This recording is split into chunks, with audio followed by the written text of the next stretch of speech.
Previously, we addressed issues such as if we had f composed with g of 3, given the functions, what would the answer be? By the end of this video, you'll learn how to address it if it says, for example, f composed with g of, instead of just 3, x. In other words, if there's no specific number here, how would we find our answer, or how would we represent our situation?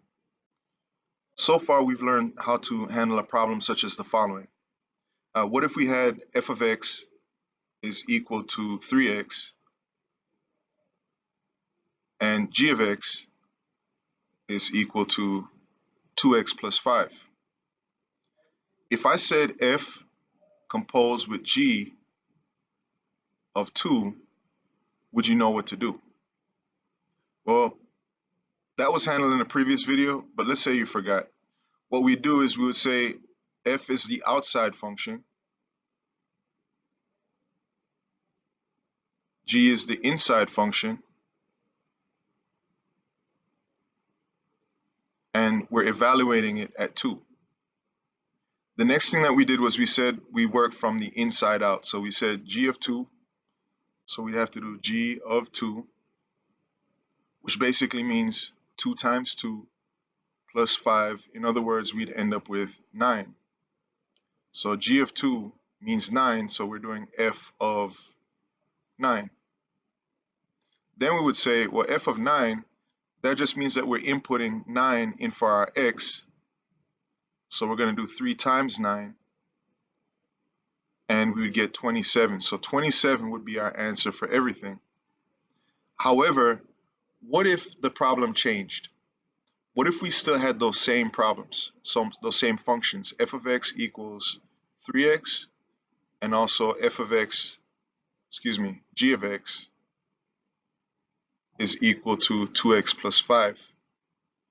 But this time, notice how we're going to write it. We're going to say that we're going to do f composed with g, just like we did before, but we're going to say of x. So notice that it's x here instead of a number. So how would we handle that? We'd start off the same way. We'd say that f is still the outside function.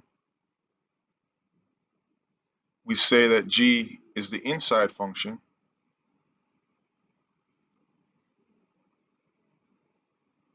And we would try to work it out, but we know that g of x is not g of a number, so we can't work that out. But notice that g of x is the same as 2x plus 5. So what if we plug that in? What would that look like? So it would look like f of 2x plus 5. Notice what the function f does. I'm going to write that down here. The function f says that whatever you plug in, you're going to have to take 3 and multiply it by that value. So what we're plugging in here is 2x plus 5.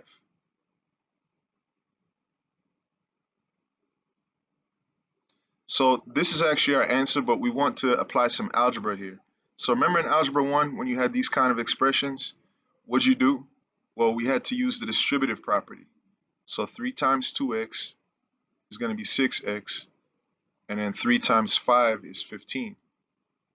So our final answer for this composition for f composed with g of x is 6x plus 15.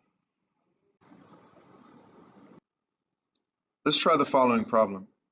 Suppose that f of x is equal to 6x squared, and that g of x is equal to 3x plus 4.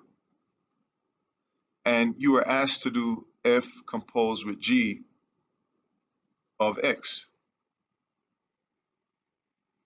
If you think you know how to do this one, pause the video and try it yourself. Okay, so we're going to start off the same way. F is the outside function. G is the inside function. So we're going to write f of g of x. G of x is the same as 3x plus 4. So what we have here is the same as saying f of 3x plus 4. So f of 3x plus 4 means that we're going to apply this function here, the f function. And what it says is whatever we input, we're going to square it first and then multiply it by 6. So we're inputting 3x plus 4. So we're going to go ahead and do that. We're going to do our scratch work right here. So let's say that we had to square 3x plus 4. What some of us might be tempted to do is to say, well, I'm going to square this. That's going to be 9x squared. And I'm going to square this. That's going to be 16.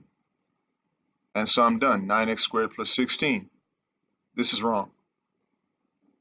Instead, think about if you had a number, so like 5 squared. Isn't that equivalent to 5 times 5? Similarly, what we have here, 3x plus 4 squared is the same as saying 3x plus 4 times 3x plus 4. And the way that we learned how to handle this in Algebra 1 was basically distributing twice. We would say 3x times 3x, and then 3x times 4. Then we would do 4 times 3x, and then 4 times 4. And of course, we'd write our answer and combine our like terms. For 3x times 3x, we would end up with 9x squared. So 3x times 3x gives us 9x squared. For 3x times 4, we're going to end up with 12x. For 4 times 3x, we're going to end up with the same thing, with 12x. And for 4 times 4, we're going to end up with 16. So what we would do at this point is we would combine our like terms. Notice that these two terms are like terms, so we can add them together. So everything is going to look like the following. We're going to have 9x squared, and 12x plus 12x gives us 24x, and we still have the plus 16. So I'm going to go ahead and take this, since it is the same as 3x plus 4 squared, and I'm just going to rewrite it over here. So it's going to be 6 times whatever 3x plus 4 squared was, which was 9x squared plus 24x plus 16. We're going to have to distribute. So 6 times 9x squared, then 6 times 24x, then 6 times 16. 6 times 9x squared gives us 54x squared. And 6 times 24x gives us 144x. 6 times 16 is 96, so plus 96. And so we're done. This is all we can do with the problem. That is our answer. Let's try another problem. Suppose we had f of x is equal to 8x squared, and that g of x was equal to 2x plus 8. What if we were asked to do g composed with f of x? Try this one yourself. So pause the video, see if you can come up with the same answer, and we'll work it together. Okay, so the outside function here is g. The inside function is f. We're going to say f of x is the same as 8x squared. So this is equivalent to g of 8x squared. The function g says whatever you input, multiply it by 2 and add 8. So if we input 8x squared, 2 times 8x squared is 16x squared, and we still have that plus 8. There's nothing else we can do. This is our final answer.